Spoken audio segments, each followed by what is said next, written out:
वो नैया उस समय आपको बिठा के ले जाएगी कहां पर है? ठाकुर जी के पास। कब ले जाएगी? जब तुम भजन करोगे, भजन करोगे। उस मां का चिंतन नहीं छूटा, उस मां का चिंतन नहीं छूटा मेरे बहन भाई। उस मां का शाश्वत चिंतन था भगवान का। और यशोदा ने पुत्र होकर भी कितना भजन किया मेरे भाई। इसका मतलब यह है कि भले ही तुम्हारे सामने परमात्मा खड़ा हो, लेकिन फिर भी भजन तो जरूरी है, फिर भी तो भजन जरूरी है। एक समय का भोजन कर लिया तो शाम का भी भोजन जरूरी होता है ना। इसी तरह भगवान का, परमात्मा सामने खड़ा है फिर भी भजन जरूरी है। अरे भाई, ध्रुव है तो भगवान का भजन करते करते इतने व्यस्त हो गए थे, इतना भजन करने लग गए थे कि ध्रुव ने तो संसार की प्राणवायु रोक ली थी। समस्त संसार की प्राणवायु ध्रुव ने रोक ली थी। लोगों को दर्शन करने के लिए परमात्मा के जाना पड़ता है। भगवान ने कहा उस भक्त का मैं दर्शन करना चाहता हूं जिसने अपने भजन के प्रभाव से, अपने भजन के तेज से यमुना के तट पर बैठकर संसार की प्राणवायु रोक दी। और सुनो, परमात्मा आए उनके पास, भगवान उसके पास आए तो भी ध्रुव को पता नहीं लगा कि मेरे सामने भगवान खड़े हैं। जिस छवि को उन्होंने अपने मन में बसा रखा था, जिस छवि को उन्होंने अपने मन में बसा रखा था, भगवान ने उसके चित्त से, वो हृदय से उस छवि को खींच लिया। तब छटपटाने लगे ध्रुव है। और छटपटा कर जब आंखें खोल ली तो पूर्ण ब्रह्म परमात्मा उसके सामने खड़े थे, नारायण उनके सामने खड़े थे। इसका मतलब है जब तुमसे भजन नहीं हो रहा हो, तुम भजन नहीं कर पा रहे हो, जीव छटपटाने लगता है। भजन में छटपटाहट होनी चाहिए। हाँ,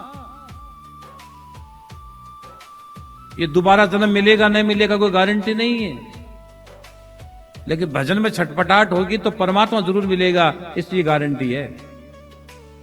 अगर तुम्हारी छटपटाहट भगवान में बन गई, ठाकुर में तुम्हारी छटपटाहट बढ़ गई, तो तुम्हें परमात्मा निश्चित मिलेगा मेरे बहन भाई।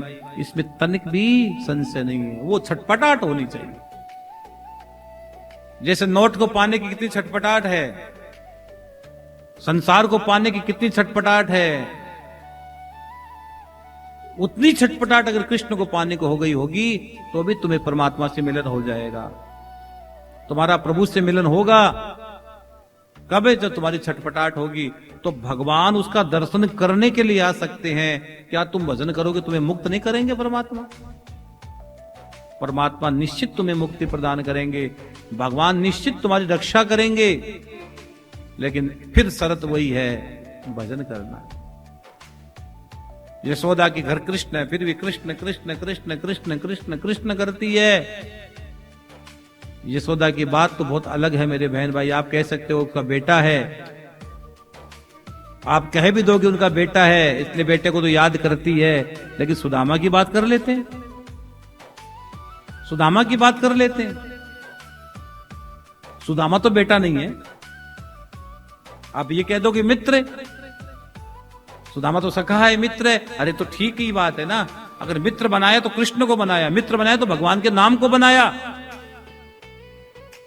अगर मित्र भी बनाना है तो भगवान के नाम को बनाओ, यानी कृष्ण का मतलब उनका नाम।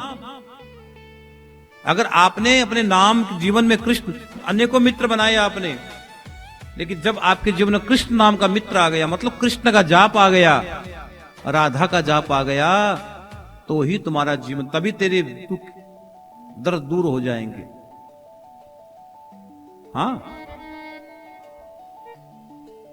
कृष्ण आप कहोगे वो तो मित्र था, सखा था, ठीक है कोई बात नहीं है, तो तुम भी कृष्ण के नाम को सखा बना लो ना। तुम कौन मना कर रहा है तुम्हें? सारे रटो, कृष्ण कृष्ण कृष्ण कृष्ण कृष्ण राधे कृष्ण रटो। हाँ, अगर नाम जपोगे, कृष्ण कृष्ण कृष्ण कहोगे ना मेरे बहन भाई, तो सुदामा को 2 लोक की संपत्ति मिली थी, तुम्हें तो परमात्मा कुछ भी दे सकते हैं, सब कुछ दे सकते हैं, क्योंकि कृष्ण के नाम में ही सार है। आप कह सकते हो कि महाराज जी वो तो मां थी, लेकिन ये तो मित्र है, वो तो मित्र है, ये तो मित्र है सुदामा तो। लेकिन सुदामा मित्र है ये हम भी मानते हैं, लेकिन मित्र भी सार्थक तभी हो रहा है मेरे बहन भाई जब उसके मुख से कृष्ण कृष्ण कृष्ण निकल रहा है, राधे राधे निकल रहा है। और आपका जीवन भी तभी सफल है जब आपके जीवन से राधे कृष्ण हर सांस में राधे कृष्ण राधे कृष्ण राधे राधे राधे राधे राधे राधे राधे राधे राधे निकले। और आप कहोगे महाराज जी मित्र था इसलिए मित्र से मिलने चला गया। नहीं भाई, ये नहीं है।